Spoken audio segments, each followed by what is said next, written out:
Hey everybody, so this is the third video in my series on the sums of squares and cubes for Carpio 1 in Further Maths. In this example, we've been asked to show that the summation between the first term and the nth term of 2r minus 1 squared can be simplified to this. And we're going to use these three formulae. I showed you in a previous video how to derive this formulae for r, and in the edXL exam booklet, we're given the summation of r squared and r cubed. Okay, so the first thing we'll do is we'll expand out with 2r minus 1 squared. So we'll have a summation between r equals 1 to n of 2r minus 1 multiplied by itself.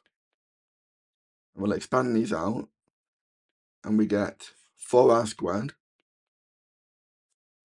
minus the 2r minus the other 2r, so minus 4r, and then plus the 1. And then what we can do is we can split up each of these parts as separate summations. So we can write this as the summation of 4r squared between 1 to n minus the summation of 4r between 1 to n plus the summation of 1. Now we can think of these terms as the summation of r squared multiplied by 4, and this means we can move a 4 out in front. We can do the same here. And therefore, we have 4 times the summation of r squared minus 4 times the summation of r, and the summation of 1 n times is exactly the same as plus n. And now we have it in this form, we can substitute r squared for this formula, and we can substitute r for this formula. This will be equal to 4 lots of r squared. Well, 4 lots of 1/6 will give us 2/3.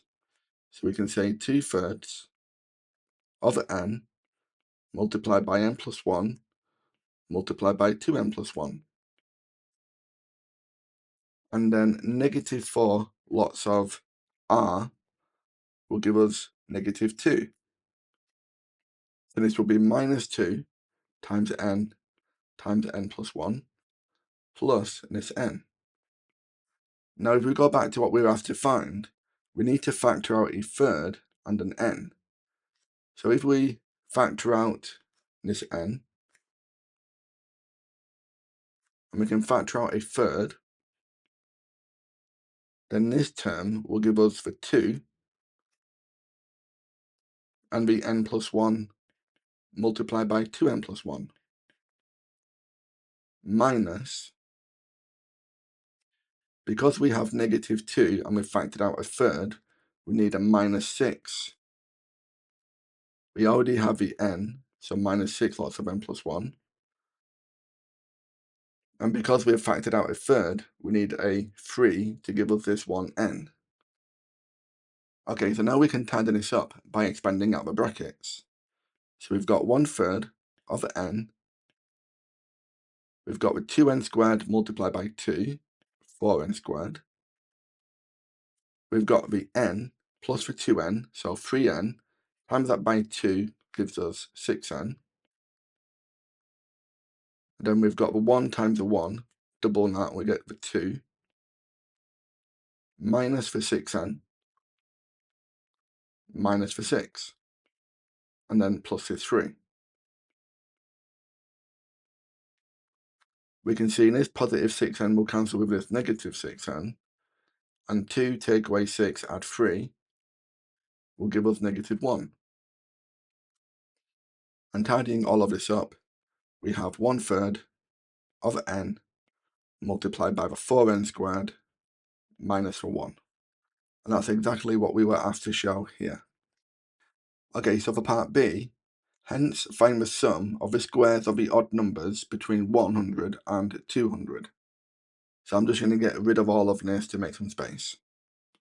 So if we look at our original summation, we have 2r minus 1 squared.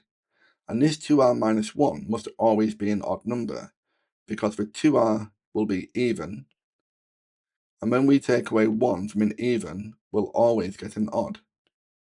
And this is an odd number squared. That's exactly what we've been asked to find, the sum of the squares of the odd numbers. But now we need to write the 100 and the 200 in terms of this 2r minus 1.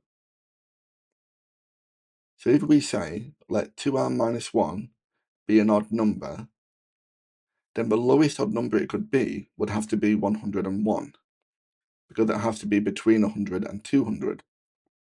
So in this case, r would be equal to 51.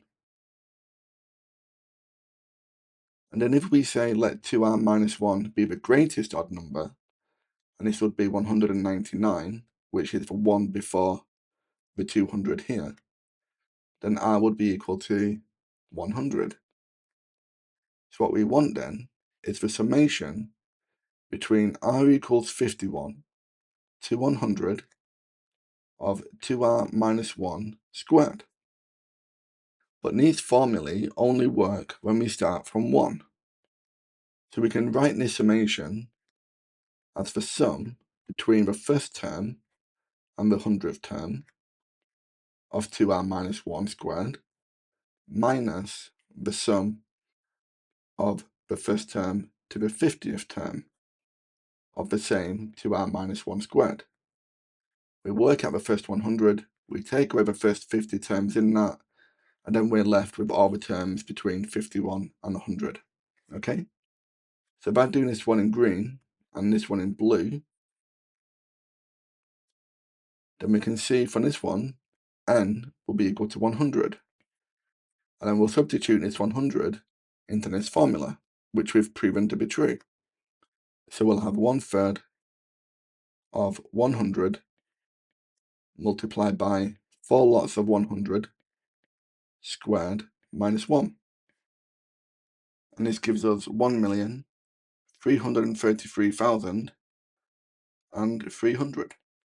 If we look at the second summation, this is when n equals 50. So now we'll have 1/3 of 50 multiplied by 4 times 50 squared minus 1. And this gives us 166,650. So now all we have to do is to subtract the blue from the green. And this will give us 1,166,650. Okay? Well, thank you very much for watching. I hope you found that useful. If you did find that helpful, please like and subscribe. And you can download the full lesson and worksheet from my website, mrmathematics.com. There's a link in the description below. Thanks again and take care.